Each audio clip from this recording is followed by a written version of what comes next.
哇！今日34度有高溫，熱辣辣，咁梗係介紹翻個涼浸浸嘅樓盤啦。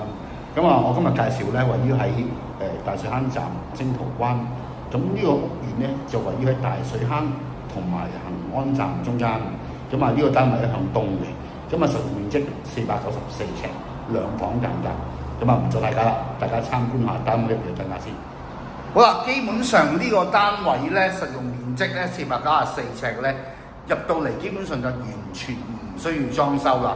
如果我挑剔啲嚟講咧，可能重新鏟底又有啦。基本上呢個單位就非常之新淨，搬個行李箱入嚟住得啦。好啦，入到單位大門，一個長方形下飯廳。咁我由大門方向影翻去露台嗰邊。咁啊，景觀方面啦，望翻山景啦。咁啊，向東有少少馬路景嘅。咁啊，之前未起呢個屋對面嗰啲公屋嘅居屋嗰陣時咧，就直望山嘅。咁啊，而家光猛少少啦。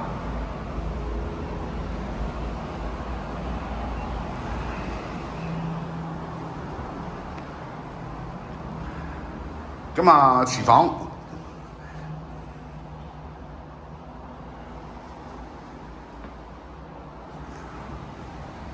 咁啊，兩間睡房，一間細房啦，一間主人房啦。呢間就係細嘅睡房啦。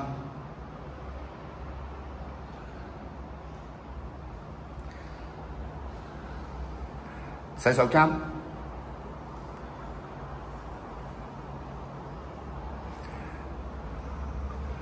主人房，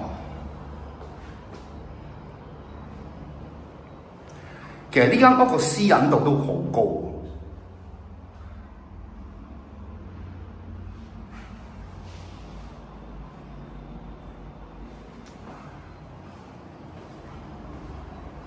如果大家對呢個單位興趣，可以幫我 send 電話係909270329092703，等你電話。